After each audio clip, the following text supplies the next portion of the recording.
शैतानिर्रजीम बिस्मिल्लाहिर्रहमानिर्रहीम।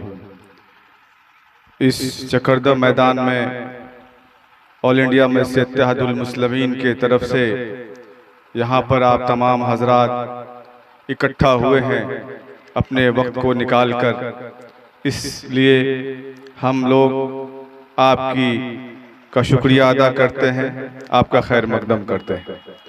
मेरे बुजुर्गों, दोस्तों, इस प्रोग्राम में बहुत सारे नौजवानों ने कुर्बानी दी। उनका ये मनसा था कि ये प्रोग्राम हमारे हयातपुर पंचायत में हो, जिसके लिए उन्होंने बार बार उन लोगों ने मुझसे राब्ता किया और मैंने उन्हें वक्त दिया। अब्दुल्ला सालिम कमर चतुर्वेदी साहब का भी बड़ा शुक्रिया अदा करता हूँ कि उन्होंने अपनी बड़ी कीमती वक्त अररिया विधानसभा के जनता को दी।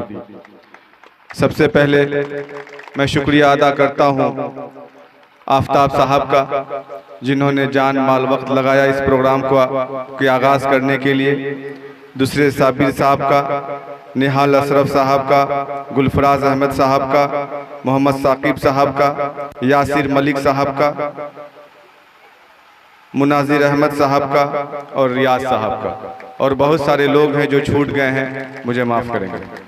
मेरे बुजुर्गों, नौजवान साथियों, अजीज़ दोस्तों, आज ऑल इंडिया मस्जिद इत्तेहादुल मुस्लिमीन की तरफ से हम तमाम लोग आप लोगों के दरमियान आए हैं। आप लोग ये जानते होंगे, ये सुनते होंगे कि 70-75 साल आज़ादी को हो गई।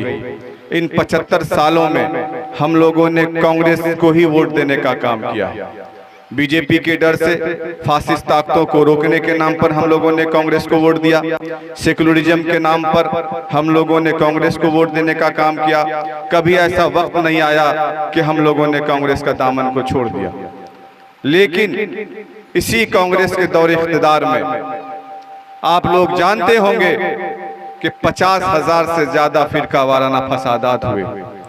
इसी कांग्रेस के दौरे इख्तिदार में बाबरी मस्जिद शहीद की गई। इसी कांग्रेस के दौरे इख्तिदार में टाडा और पोटा जैसे कानून लाए गए। इसी कांग्रेस के दौरे इख्तिदार में हजारों, 50,000 हमने गिनाया, हजारों फिरका वाराना फसादात हुए। मेरे बुजुर्गों, दोस्तों, कब हमने कांग्रेस का साथ नहीं दिया? एक वक्त आता है जब चुनाव करीब आता है तो कांग्रेस वाले अपने कुछ भेड़िए को छोड़ देते हैं गांव में, मोहल्लों में, जो हम तमाम लोगों को ये समझाने की कोशिश करते हैं कि भाई अगर कांग्रेस को वोट नहीं दोगे तो बीजेपी आ जाएगी, बीजेपी आ जाएगी तो तुम्हें इस देश से भगाने का काम करेगा। बीजेपी और कांग्रेस एक सिक्के का दो पहलू है। बीजेपी तो हमारे सीने पर वार करती है, लेकिन कांग्रेस हमारे सर को सहलाकर हमारे पीठ पर छुरा घोंपने का काम करती है।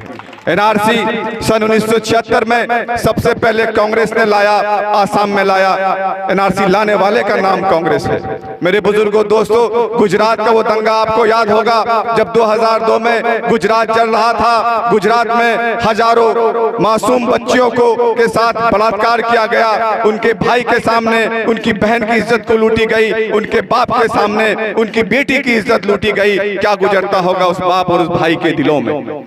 हामिला औरत जिनके पेट में मासूम बच्चे पल रहे थे, नेज़े की नोक से इन जालिमों ने उसका पेट को चीरकर उस बच्चे को नेज़े के नोक पर निकालकर आग के हवाले करने का काम किया था। तख्त पर बैठी कांग्रेस उन जालिमों को सजा नहीं दे पाई। अगर कांग्रेस हुकूमत गुजरात के दंगाइयों को सजा देती तो आज ये नरेंद्र मोदी पूरे हिंदुस्तान में इतना मजबूत नहीं होता। मोदी को न मजबूत करने वाले का नाम कांग्रेस है। इसलिए मेरे बुजुर्गों, दोस्तों, आप तमाम लोगों के बीच चुनाव के वक्त में बहुत सारे लोग आएंगे जो हमारे और आपके बरादरी के होंगे, हमारे और आपके शकल के होंगे। वो कांग्रेसी गुलाम होंगे, उनके पैसों पे पल रहे होंगे। चंद पैसों में वो अपने जमीर को बेचेंगे और वो आकर आपको बहलाएंगे, फुसलाएंगे। उनकी बातों में मत पड़िएगा। अब वक्त आ गया है अपनी क़यादत को चुनने का। आपने देखा होगा कि पहले कितनी सारी बिल पास होती थी, काला कानून पास होता था, लेकिन हमें और आपको खबर भी नहीं होती थी। जब से ऐवान पार्लियामेंट में शेर हिंदुस्तान जनाब बैरिस्टर असदुद्दीन ओवैसी साहब आते हैं तो हमें और आपको एक एक चीज की जानकारी होती है। तीन तलाक पर यहाँ पर बहुत सारे बुजुर्ग बैठे हुए हैं जिन्होंने अपने बच्चियों की शादी कराई होंगी। आप ये जानते होंगे वो बाप चाहे अमीर हो या गरीब हो, अपने बच्चों के शादी के लिए उनको कितने इंतजामात करने पड़ते हैं। लेकिन जनाब बैरिस्टर असदुद्दीन ओवैसी साहब ने अपनी बेटी की शादी की फिक्र नहीं की, बल्कि उन अहवान में उन जालिमों के आंख में आंख डालकर तीन तलाक के मुद्दे पर जब हमारे शरीयत पर हमला हो रहा था तो उन जालिमों के सामने बेचारा तने तनहा लड़ रहे थे। आप किशनगंज के मशहूर और मारूफ आलिम दीन और मेंबर ऑफ पार्लियामेंट जनाब मौलाना असदुल हक कासमी साहब को जानते होंगे, जो उस वक्त कांग्रेस के मेंबर ऑफ पार्लियामेंट थे। वो हैवान में नहीं जा पाए। बाद में लोगों ने उनसे पूछा कि मौलाना आप एक ऐसी जगह से ताल्लुक रखते हैं जहां मुसलमानों की आबादी है, आप एक बड़े आलिम दीन भी हैं और आप उस पार्टी में भी हैं जहां से आप उन जालिमों के से लड़ सकते थे, लेकिन तीन तलाक पर आपने कुछ नहीं बोला। जब हमारे शरीयत पर हमला हो रहा था तो आपने कुछ नहीं बोला। मौलाना मरहूम ने ये कहा कि मैं ट्रैफिक में फंस गया था, मैं अहवान नहीं जा सका।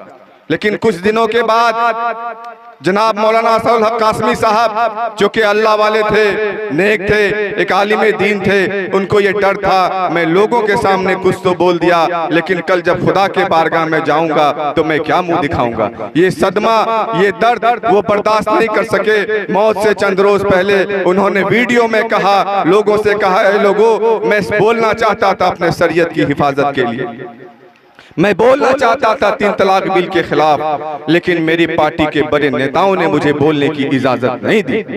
ये वही कांग्रेस है जो एक आलिम दीन को, एक मुसलमान एमपी को अपने ही शरीयत की हिफाजत की इजाजत नहीं देता है।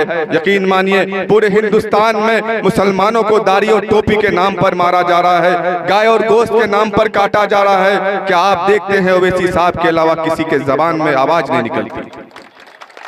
आज कोई बिल अगर पास होता है तो ओवैसी साहब के जरिए हमें पता चलता है कि काला कानून पास हो रहा है, तब जाकर हम सड़क पर लड़ते हैं और सदन में हमारे शेर तने तनहा उन जालिमों से लड़ते हैं। आप तमाम लोगों से मैं दरखास्त करूंगा, ये गुजारिश करूंगा कि आप कांग्रेस के को भी जान रहे हैं, बिहार में लालू यादव की पार्टी है। लालू यादव की पार्टी ने जब हमारे शेर बिहार शहाबुद्दीन साहब को नहीं छोड़ा, नहीं बख्शा, उनकी नहीं हुई तो हमारी और आपकी क्या होगी। बेचारे की वजूद खत्म हो गई। 15 साल जेलों में रहे। जब 15 साल के बाद जेल से उनको निकाला गया तो लालू यादव को यह लगा कि शहाबुद्दीन 15 साल जेल में रह चुका है तो अपना ही आदमी, उनकी बड़ी मेहरबानी रही है हम पर, चलो अब शेर तो बूढ़ा हो गया, उनकी जो मकबूलियत थी लोगों में वो खत्म हो गई होगी, चलो उसको अब बाहर निकाल लो। जब भागलपुर के जेल से उनको बाहर निकाला गया तो 1500 से 2000 की गाड़ियों का काफिला उनको रिसीव करने के लिए आया। उसमें 40 से ज्यादा एमएलए और एमपी मौजूद थे। तो लालू यादव और नीतीश कुमार की उस वक्त जोड़ी थी। इन लोगों को यह लगा शेर बूढ़ा नहीं हुआ है, बल्कि वो वही शहाबुद्दीन है जो 15 साल पहले था। चंद दिनों में फिर उसे जेल में डाल दिया गया और उसको साजिश के तहत मार दिया गया। मेरे बुजुर्गों, दोस्तों, मुसलमानों की कोई कदर कीमत और किसी पार्टी में नहीं है, और जो भी पार्टी में मुसलमान नुमाइंदे हैं वो उनके गुलाम बन चुके हैं। वो वही कहेंगे जो उनके आका उनको बोलेंगे। मजलिस इत्तेहादुल मुस्लिमीन आपको जबान देती है। मजलिस इत्तेहादुल मुस्लिमीन वो हक की आवाज है जो हर मजलूम के लिए निकलती है और हर जालिम को दबोचती है। मैं आपको ये बताऊंगा कि मैं, मुझसे बहुत लोग वाकिफ नहीं होंगे शायद, मैं 2016 में इस पार्टी को लेकर अररिया जिला में आया था।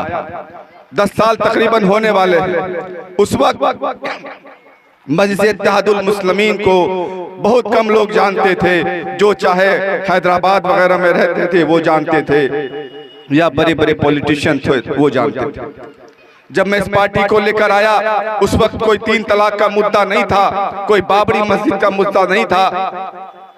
लोगों के मैं इलाकों में जब जाकर मैं फिरता था तो लोग मुझे बेवकूफ समझते थे। लेकिन मुझे ये पता था कि वाहिद ये वह पार्टी है, वाहिद ये शख्स है जो मुसलमानों के लिए लड़ती है, और एक वक्त आएगा जब मुसलमान इसको पहचानेगा। वो वक्त आ चुका है मेरे बुजुर्गों दोस्तों। बहुत सारी दुश्वारियां हुई, बड़े बड़े सियासतदान जो अररिया में मौजूद थे उन्होंने झूठे मुकदमे करवाए, 8 मुकदमा आज भी मेरे ऊपर में।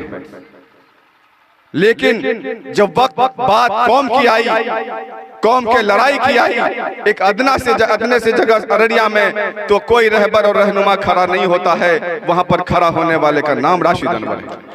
आपको याद होगा 2017 में जब सैलाब आया था केरला में, तो केरला अपने पैसे से 12 लाख रुपए का इमदाद लेकर मैं यहां से केरला गया था, वहां पर लोगों को इमदाद पहुंचाया था।